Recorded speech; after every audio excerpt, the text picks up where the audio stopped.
পূর্ত দপ্তরের রাস্তা, তো যদি তাই হয় তাহলে যখন টোল ট্যাক্স দেওয়ার কথা আসবে তাহলে সেই টোল ট্যাক্স কাকে দেবেন? সেই টোল ট্যাক্স পাবে কি? পূর্ত দপ্তর পাবে।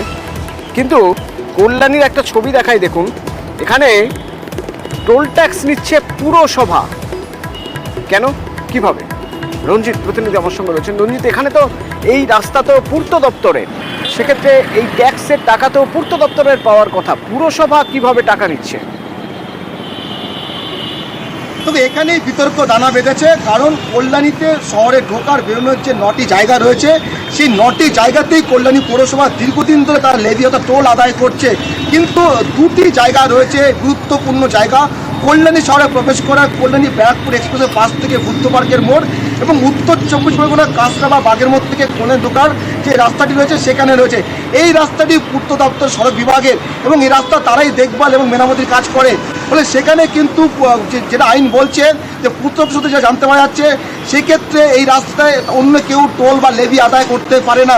যদি লেভি বা টোল আদায় করতে হয় সেক্ষেত্রে উচ্চ পর্যায়ের অনুমতির প্রয়োজন রয়েছে। কিন্তু পৌরসভার পক্ষ থেকে একেবারে অনুমতি নিয়ে কিন্তু ধোঁয়াশা রয়েছে, কারণ পৌরসভার যে আইন দেখাচ্ছে 1993 সালে পৌর আইনে যে 95 ধারায় যে লোকাল স্ট্রিট অর্থাৎ যে রাস্তাগুলো রয়েছে সেখান থেকে লেভি আদায় করা যেতে পারে, কিন্তু কোথাও লেখা নেই যে পূর্ত দপ্তর বা অন্য কারো বিভাগের রাস্তা টোল পৌরসভা নিতে পারবে। এই নিয়ে কিন্তু বিতর্ক, ফলে এই পৌরসভার পক্ষ থেকে কোনো সদুত্তর পাওয়া যায়নি।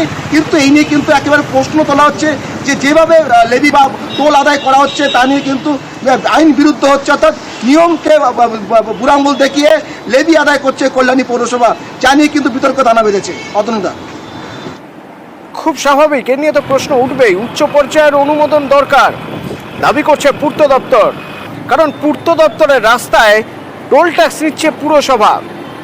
বেআইনি চালকরা বলছেন নিয়ম না মেনে অতিরিক্ত টাকা নেওয়া হচ্ছে। বিরোধীরাও একই অভিযোগ করছেন। পুরসভা অবশ্য এই অভিযোগ মানতে নারাজ, তাদের দাবি আইন মেনেই টোল আদায় করা হচ্ছে।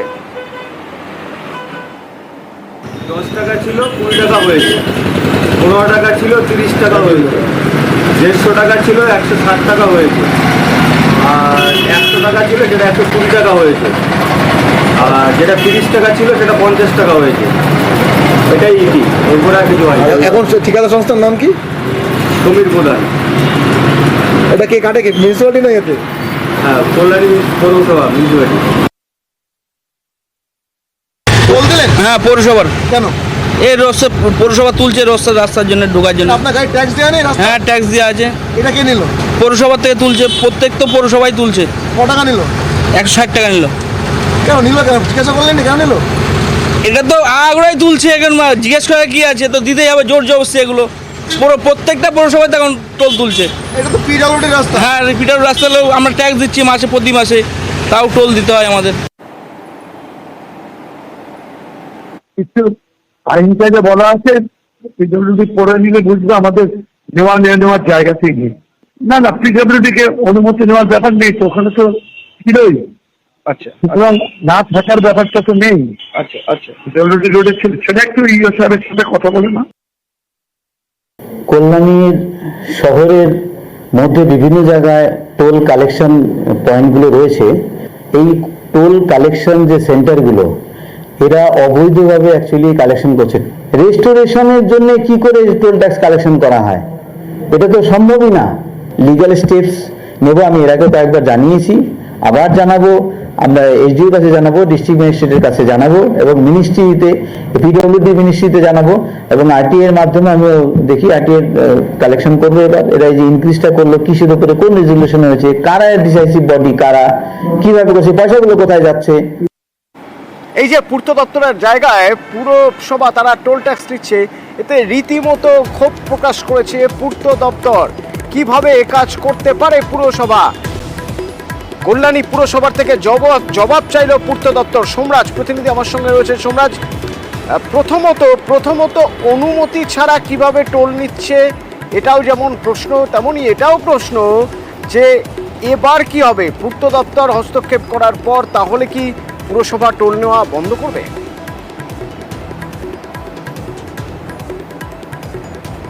দেখো 1851 সালের ভারতীয় টোল আইনের 2 নম্বর ধারায় কি বলা আছে তা রাজ্যের পূর্ত দপ্তরের তরফে ইতিমধ্যেই কল্যাণী পুরসভাকে পাঠানো হয়েছে, তেমনটাই পূর্ত দপ্তর সূত্রে খবর। এবং সেই আইনে স্পষ্ট করে উল্লেখ করা হয়েছে যে রাস্তা কেন্দ্রীয় সরকার তৈরি করে বা রাজ্য তৈরি করে, রাজ্যের যে সংস্থা অর্থাৎ পূর্ত দপ্তর তৈরি করে, পূর্ত দপ্তরের একাধিক উইংস আছে। তো ফলত যে রাস্তা কেন্দ্র ও রাজ্য তৈরি করে সেখান থেকে টোল আদায়ের ক্ষমতা কেন্দ্র বা রাজ্যের রয়েছে, কিন্তু এক্ষেত্রে পৌরসভা যে টোল আদায় করছে সেই ক্ষমতা পৌরসভা নেই, এমনটা নির্দিষ্ট করে উল্লেখ করে দেওয়া আছে ভারতীয় টোল আইনের 2 নম্বর ধারায়, যে আইন 1851 সালে তৈরি হয়েছিল। এবং তারপরে রাজ্যের পূর্ত দপ্তরের তরফে পূর্ত দপ্তরের উচ্চ পর্যায়ের আধিকারিকরা সেই আইনকে উল্লেখ করে কল্যাণী পৌরসভাকে তার তথ্য পাঠানো হয়েছে বলেই পূর্ত দপ্তর সূত্রে জানা যাচ্ছে। এবং কল্যাণী পৌরসভা কিভাবে টোল আদায় করছে পূর্ত দপ্তরের রাস্তা, পূর্ত দপ্তরের অনুমতি না নিয়ে, তা নিয়ে রীতিমতো ক্ষুব্ধ পূর্ত দপ্তর।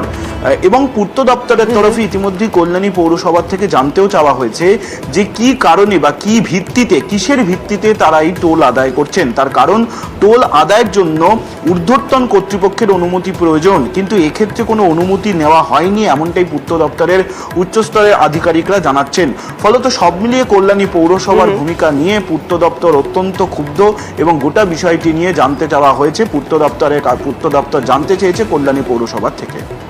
ধন্যবাদ। হলদিয়া সুভাষ সরোবর